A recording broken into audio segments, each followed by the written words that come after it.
जीते तो बरकरार, हारे तो दरकिनार। लोकसभा चुनाव के नतीजे मंत्रियों और विधायकों के सियासी भाग्य का फैसला करेंगे। बीजेपी जिन विधानसभा क्षेत्रों से अपनी बढ़त बरकरार रखने में कामयाब रहेगी, वहां के मंत्रियों के सरकार में नंबर बढ़ने तय हैं। पार्टी अगर हारती है तो मंत्री जी की कुर्सी पर भी संकट आ सकता है। इस रिपोर्ट में देखिए। लोकसभा चुनाव के नतीजों की गूंज दूर तक सुनाई देने के आसार हैं। जिन विधानसभा सीटों पर बीजेपी की बढ़त 2014 और 2019 की तरह बरकरार रहेगी, वहां से चुनाव जीते मंत्री जी की कुर्सी भी सलामत रहेगी। लेकिन बढ़त कम हुई या कांग्रेस ने लीड ली तो मंत्री जी की कुर्सी पर संकट मंडराएगा। लोकसभा चुनाव में भजनलाल सरकार के मंत्री विधायकों ने पार्टी प्रत्याशियों को बढ़त दिलाने के लिए जी तोड़ कोशिश की है। कोशिशें परवान चढ़ी तो मिशन 25 पूरा होगा। अगर कहीं एंटी इनकम्बेंसी ने परेशान किया तो कुछ सीटों पर बीजेपी को नुकसान भी हो सकता है। इसीलिए भजनलाल सरकार के मंत्री विधायक जीत हार का गुना भाग करने में जुटे हैं। हर मंत्री को पीएम मोदी की गारंटी पर भरोसा है, इसीलिए सब अपने अपने इलाके से बीजेपी उम्मीदवारों की बड़ी जीत के दावे कर रहे हैं। हाँ, बिल्कुल मेरा दावा पक्का। अजमेर की सीट 100% जीतेगी निश्चित रूप से। अजमेर में कोई शंका नहीं है।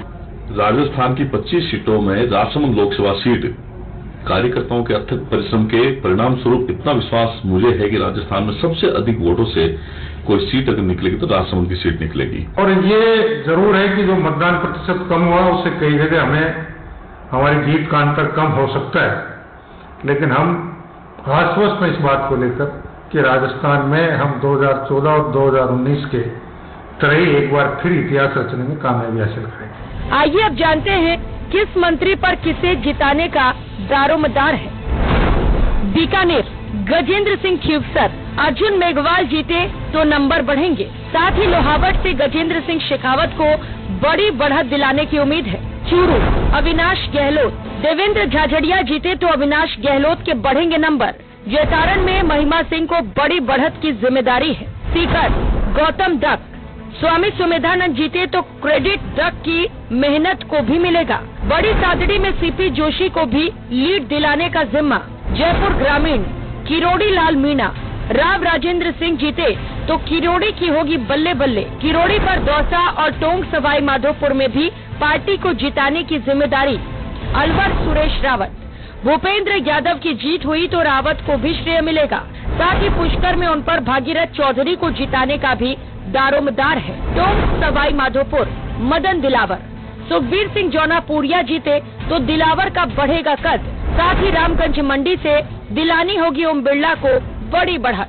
नागौर कन्हैया लाल चौधरी, ज्योति मिर्धा को जिताने की जिम्मेदारी। साथ ही मालपुरा से सुखबीर सिंह जौनापुरिया को भी दिलानी होगी बड़ी जीत। बाड़मेर जैसलमेर जोराराम कुमावत, कैलाश चौधरी जीते तो जोराराम कुमावत सरकार में और मजबूत होंगे। साथ ही सुमेरपुर में पीपी चौधरी की लीड भी उन्हें बरकरार रखनी होगी।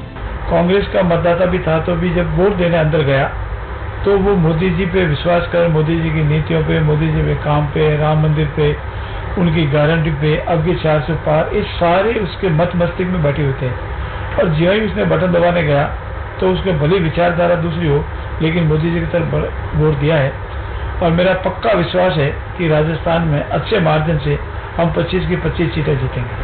कोटा बूंदी लोकसभा में बहुत अच्छा मतदान हुआ है और विशेषकर मेरे सांगोल विधानसभा में तो पिछली बार की लोकसभा से भी मतदान का प्रतिशत ज्यादा रहा है। लोगों में एक उत्साह था कि उन्हें उम्मीद है कि देश को अगर कोई सुरक्षित रख सकता है तो वो नरेंद्र मोदी जी। पूरे राजस्थान के अंदर जो लहर चल रही है मोदी जी के नाम की, तो हम 25 की 25 सीटें जीतेंगे। और जो लक्ष्य मोदी जी ने तय किया 400 पार, 100% हम 400 पार करेंगे। मतदान के दिन अजमेर लोकसभा की मैं कई बूथों पे गया तो वहाँ कांग्रेस 80% जगह पे तो कांग्रेस के न तो टेबल लगी थी न कोई बूथ एजेंट थे।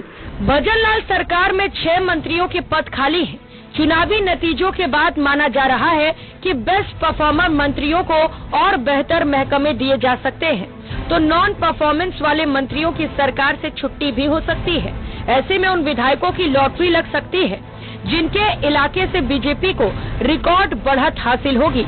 इसीलिए मंत्री फिलहाल भगवान से अपने प्रभार और अपने विधानसभा क्षेत्र से बड़ी बढ़त की प्रार्थना कर रहे हैं। आखिर लोकसभा चुनाव के नतीजे उनका सियासी भविष्य जो तय करेंगे। एक तरफ मोदी की गारंटी तो दूसरी ओर राम मंदिर का निर्माण। बीजेपी को यकीन है कि इस बार भी वो सूबे की तमाम 25 सीटों पर फतह हासिल कर लेगी, इसलिए मंत्री पूरी तरह से आश्वस्त हैं कि उनके इलाकों से बीजेपी उम्मीदवारों को बड़ी बढ़त मिल जाएगी, तो विधायक भी नाउम्मीद नहीं है। नतीजे चाहे जो भी हों, मगर इन नतीजों की गूंज मंत्रिमंडल के होने वाले पुनर्गठन में जरूर दिखाई पड़ेगी। कैमरा पर्सन मानसिंह के साथ बाबूलाल धायल, न्यूज़ 18 जयपुर।